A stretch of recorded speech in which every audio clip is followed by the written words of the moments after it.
Okay, so welcome back. So for today, we're going to solve another problem with regards to cables, no? So this is an example of a parabolic cable. So again, yung parabolic cable, let me recall based on the discussion that I've uploaded earlier. So sabi dyan, ang parabolic cable daw ay nangyayari if the loading of the cable is assumed to be uniform and in horizontal projection. Just like this one, no?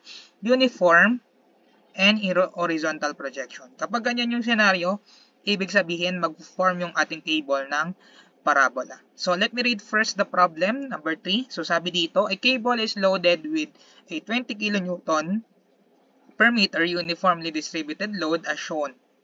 Calculate the following. So letter A, the minimum tension in the cable in kilonewton, and letter B, the maximum tension in the cable in kilonewton, and letter C, the tension 5 meters from A in kilonewton, and letter D, the length of the cable. So I have here, present here are the formulas needed in order to solve this problem. Remember, these formulas are only valid if you are solving symmetric parabolic cable.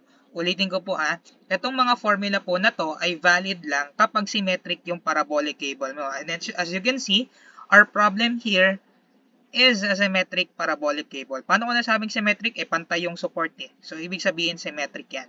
And then, kapag symmetric yan, ang vertex ng parabola, remember, ano ba yung vertex? So, for example, meron kang parabola. Ang vertex is the lowest point of the parabola.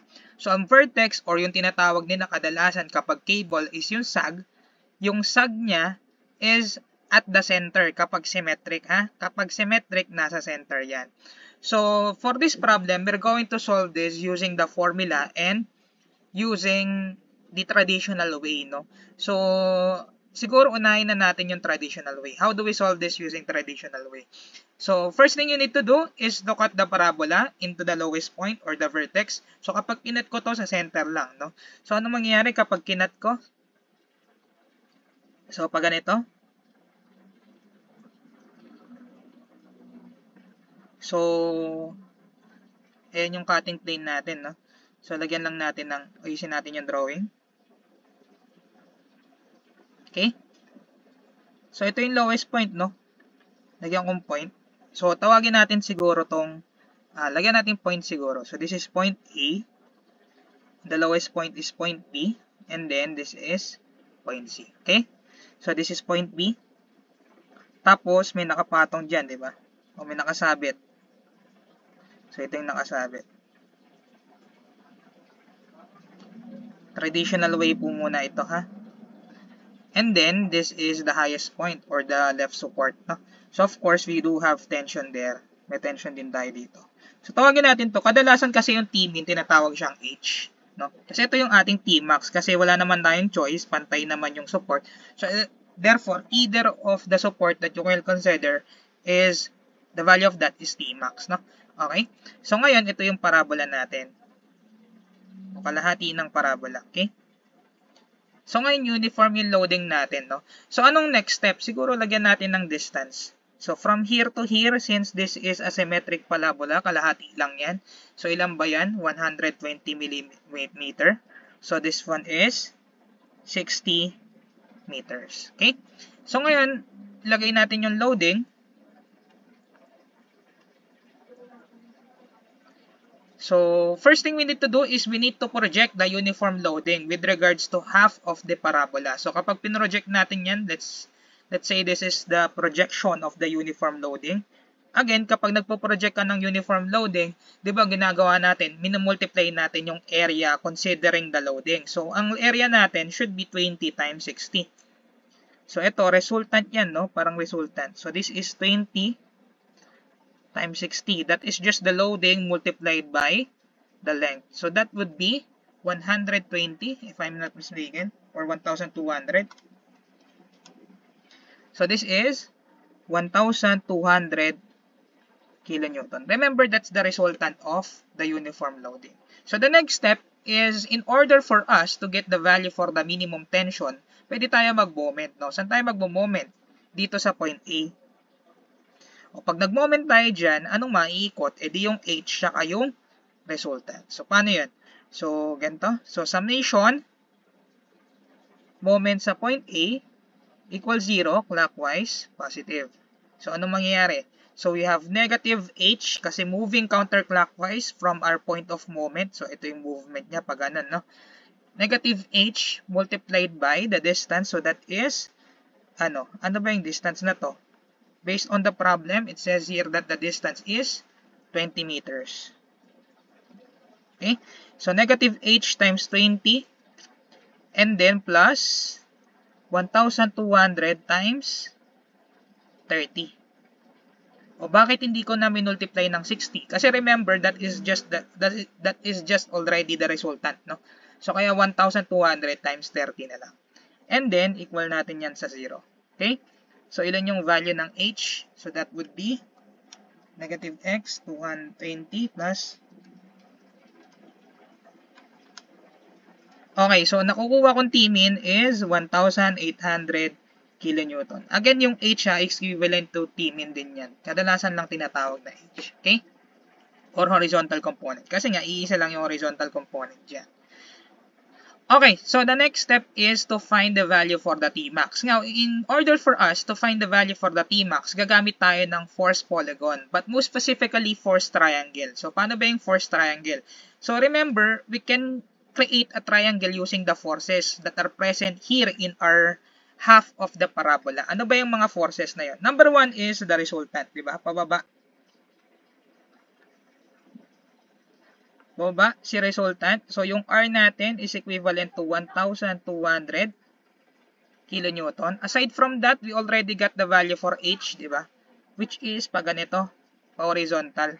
So, yung H natin has a value of 1,800 kilonewton. And then, finally, we have the hypotenuse or the Tmax that will serve as hypotenuse. So, ito yung ating Tmax.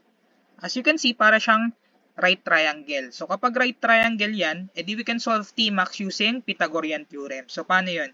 So, Tmax is equivalent to square root of 1/8 squared plus 1/2 squared. So, ano kayang sagot sa Tmax? Square root of 1,800 squared plus. So, ang lumalabas na sagot sa akin is 2,163.33 kilo Newton. So, this is your answer for the maximum tension in the cable. Let's see if we're correct. So, tama naman. Okay? And then the next one is we need to find the value for the tension 5 meters from point A. So, paano natin gagawin yun? So, since this is 60 meters, no, yung kalahati,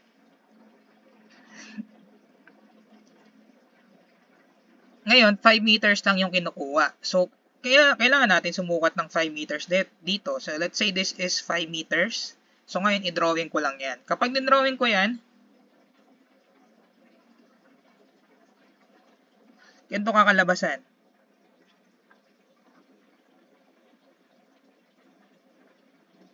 So, meron kang H dito. Again, based on the concept to, ha. Tapos, meron kang V. Vertical. No? Kasi, di ba, bakit dito sa lowest point wala siyang vertical component ng tension with regards to the parabolic cable? Kasi siya ay lowest point. Kapag lowest point, hindi na yan nagkakaroon ng vertical component. But, if you project the parabola within 5 meters or within the distance that is not the lowest point, magkakaroon yan ng vertical component. Again, this is 5 meters, no? Tapos, di ba may nakuha din tayo ditong vertical? Yung vertical ng ating Tmax is 1,200, yung R natin, no? Yan yung vertical component, eh. Based on R yan, kanina, na na-solve natin. Ito. Okay, yung horizontal component naman natin is also H. O, pag nag-summation forces horizontal ka dyan, hindi equal lang. Okay? Again, ang value nito is 1,800 kilonewton. Don't forget, may nakasabit pa dyan, aside from the vertical component of the tension in the cable. So, that is 20 kilonewton per meter.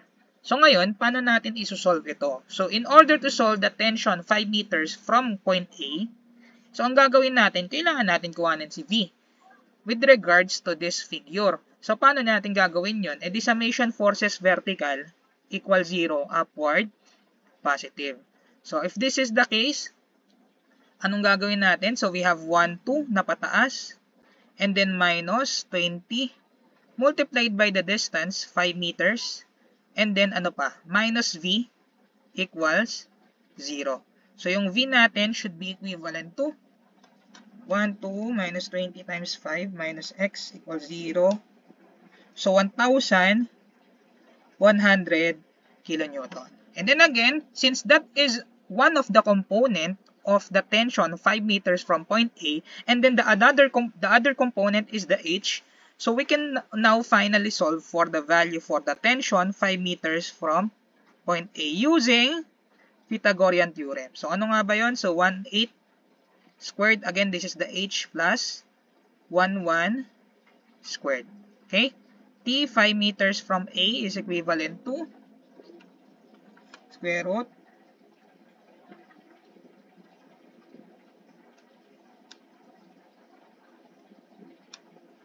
so ang nakukuha ko 2109.502 kilo Newton. So this is already the answer for letter C. Okay? So, 2,109.502 kilonewton. So, tama naman tayo. Now, for the length of the cable, so, kailangan natin i-derive, no? So, actually, we have a formula here, but I would like to derive it, no? So, paano na natin ma-derive yung length ng cable? So, in order for us to get the value or the distance provided by the cable, no? Hindi po ito ha, hindi po yan 120. That is the horizontal distance of the cable. Yung sinasabing length of the cable is the length. Ito, yung length niyan.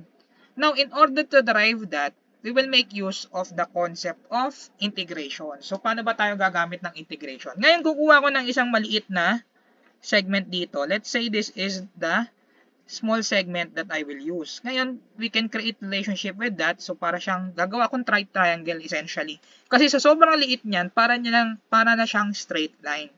Ngayon, kung straight line siya, pwede akong makagawa ng triangle, no? Straight line na kaslan.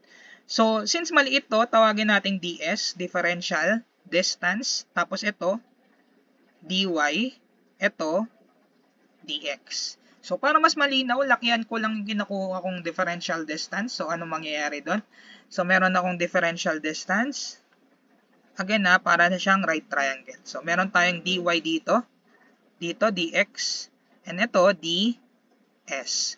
Now, in order for us to find the value of the length, edi papalakarin natin yung ds. So, pag pinalakad natin yung ds, gagamit tayo ng integral para isum niya lahat ng ds. Kasi may ds dito, ds dito, ds dito, ds dito. So, using integration, i-add niya lahat ng ds along the cable in order for us to get the length of the cable. So, paano natin gagawin yon? E di una, alamin muna natin kung ano yung s, no? Ano yung ds. So, paano yan? So, since this is a right triangle, so we can say that ds squared is equivalent to dy squared plus dx squared. Tama ba? So ngayon, gusto ko isa lang yung variable. So paano ko ma-release yung isa lang yung variable o it can be either y or x, no? So ang gagawin ko, i-divide ko siya lahat ng dx. So pag dinivide ko lahat ng dx, so mangyayari dito divided by dx squared divided by dx squared. Ito divide natin ng dx squared. So this will become 1, tapos yung iba magsasama. So paano yan? So ds over dx quantity squared is equivalent to dy over dx quantity squared plus 1. So after that, we can now remove the squared here. How do we remove that? Using square root. So ano mangyayari? So ds over dx is equivalent to the square root of dy over dx squared plus 1. Ngayon, pwede nating ilipat si dx sa kabila para ma-isolate natin si ds dito. So, ano mangyayari? So, ds is equivalent to the square root of dy over dx squared plus 1 multiplied by dx. Ngayon, to remove the value or yung d dito, yung differential, So, ang gagawin natin, i-integral natin both sides. Kapag in-integral natin both sides, integral ng ds, that will be s, is equivalent to the integral of square root of dy over dx squared plus 1 multiplied by dx. So, ito na yung formula ng length of the cable using integration. Ngayon, kapag dinivide mo naman yan ng dy instead of dx, no? Ang ginawa kasi natin dito, dinivide natin ng dx squared. Kapag dinivide natin ng dy squared, the resulting formula will become like this. So, magiging dx over dy squared plus 1 multiplied by dy. So, ngayon, meron tayong dalawang formula. Pero isa lang dyan yung tama. Ano nga ba yung tama dyan? So, dito natin malalaman. Ngayon, class, if we have this kind of parabola, actually, different types of parabola has different equation. For example, ang parabola ko na pag ganito, ang equation niyan is x squared. Ayusin natin. Ang parabola ko na pag ganito ay ang equation x squared is equals to 4ay. Okay? So, ganyan yun. Ibig sabihin, kapag concave upward yung parabola ko, ang equation ko ng parabola is x squared is equals to 4ay. Now, kapag concave downward naman yan, ang formula ko ng parabola is x squared is negative 4ay. Okay? Ngayon, kapag concave naman, the left or to the right, so the formula of my parabola is y squared is equals to 4ax. Ngayon, kapag concave to the left naman, ang formula ng parabola is y squared negative 4ax. Ngayon, as you can see, the formula, the parabola present in the figure is concave upward. So, therefore, the formula that we will use is x squared is equals to 4ay. So, ngayon, paano natin gagamitin yung equation ng parabola to our formula that we derive, no? So, paano natin gagamitin? So, first thing we need to do is hanapin muna natin yung dy over dx kasi meron dito dy over dx at dx over dy. So, ngayon, again, the formula that we got is x squared is equals to 4ay. So, pag dinerivative natin to, so ano mangyayari? 2x dx is equals to 4a dy. So, ngayon, pwede nating kopyahin ito. So, ano mangyayari? So, magiging dy over dx is equivalent to 2x over 4a. So, yan yung una, no? Nilipat ko lang to. Nilipat ko yung dx dito, nilipat ko yung 4a sa kabila. So, magiging 2x over 4a. Ngayon, kapag dx over dy naman, that is equivalent to 4a over 2x. Okay? So, let's see which one is correct. Ngayon, if we plug in this value into this one, ang variable mo ay x, tapos naka-dy ka, naka-differential y ka, hindi yan gagana. No? Ibig sabihin, this formula is incorrect. So, hindi natin to pwedeng magamit na formula na to. Kasi nga, naka-x ka, tapos naka-differential y ka. So, hindi pwede yun. Nagdi-differential ka ng y, tapos naka-x yung variable mo. Hindi pwede. So, ano yung pwedeng gamitin? So, ito. Kasi naka-x yung variable mo, naka-differential x ka din dito. So, ito yung pwede natin gamitin. Ito yung tama. No? So, therefore, the correct formula here is s integral of square root of dx over dy, dy over dx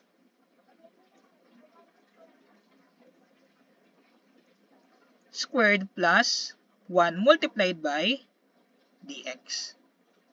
Okay? So ngayon, if that is correct, of course, we do have limits. So ano yung limits natin? Tawagin na muna natin a and t.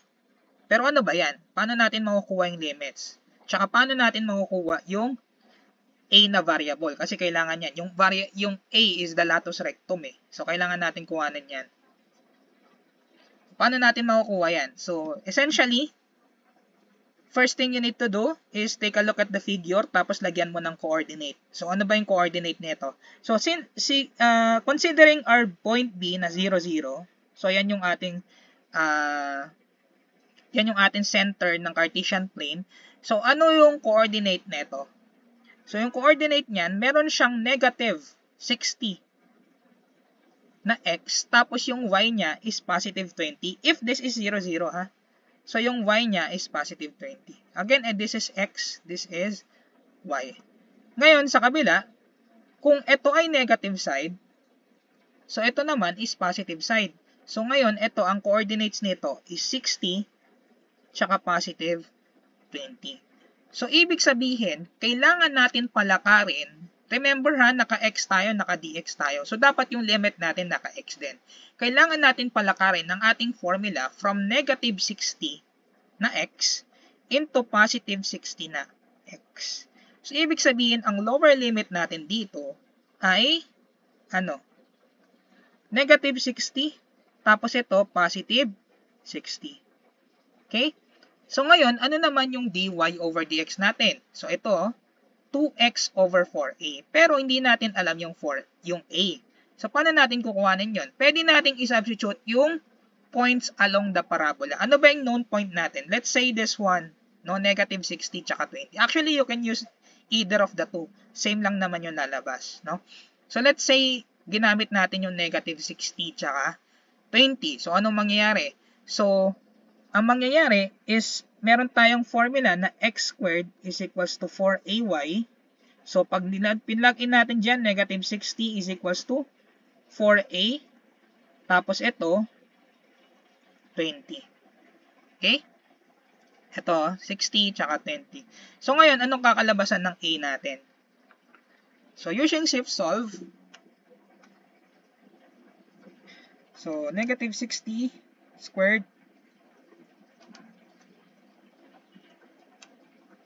so, yung a ko is equivalent to 45. Okay? So, you can use either of the two kasi nga, pag ginamit ko naman yung kabila, that's positive 60, no? So, 60 squared is equals to 4a y. So, ano yung natin? Sorry. 4a times 20. So, yung a mo dyan is also equivalent to 45. Na-cancel kasi yung squared kasi in-square. Ay, yung negative kasi in-square natin. So, either of the two is applicable kahit unsymmetric pa yan, no? Applicable yung dalawa. So, ang gagawin natin, pwede na natin i-plug in yung value ng dy over dx. So, that is 2x over 4a. So, 2x over 4 times yung a, 45. Tapos, squared mo yan, plus 1 dx. So, the value of your length of the cable is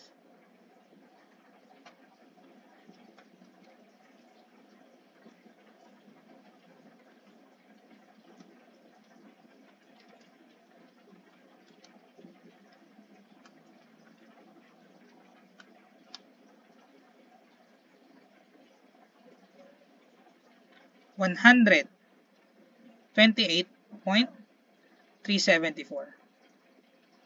meter. Okay? So, this is now our length of the cable. So, let's see if we're correct. So, 128.296. So, rounding off problem lang yan. But, this is the exact value. So, ngayon, siguro let's try to solve this using the formula that presented here, yung already derived formula. So, let's see if we will get the same answer. Actually, ito, na-derive lang yan using this method. No? So, yung maximum tension daw, yung T, is equivalent to the square root of WL squared over 8D.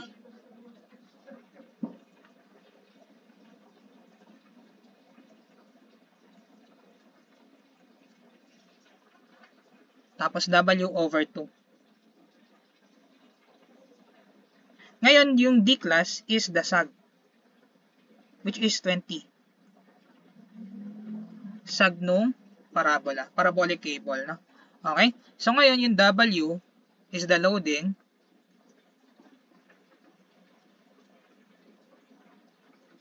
Yung L is horizontal distance. Hindi yung kalahati, yung buo. No? So, let's try. So, T max is equivalent to the square root of, ano yung W natin? That's 20.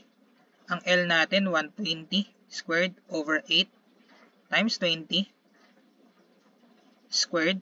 plus W 20.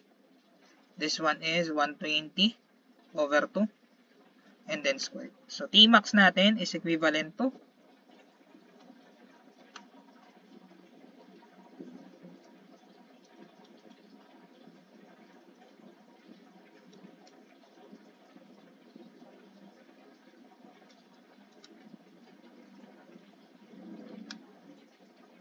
2163.331 kilonewton. Okay, so that is our answer for the maximum tension. Tama ba? 2163.331. Okay, tama. Ito. Okay, so how about the minimum tension? So the formula for the minimum tension is WL squared over 8D. So ngayon, H is equivalent to W.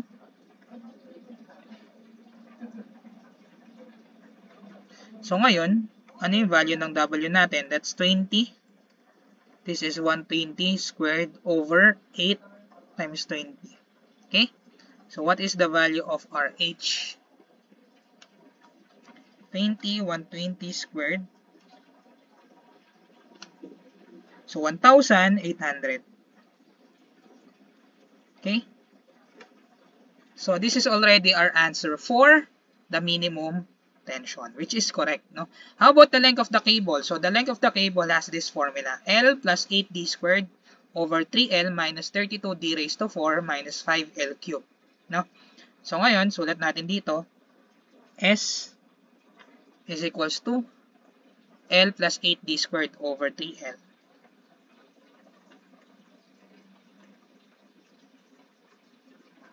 Minus 32D raised to 4 5L cubed.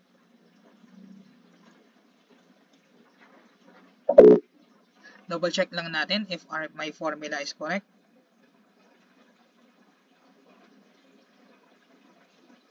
Okay. So, tama naman. So, let's see. So, S is equivalent to, ano yung L natin? That's 120 plus 8, 20 squared over 3, 120 minus 32. Yung D natin, 24, 5, 120 cube. So, let's see what is the value for S.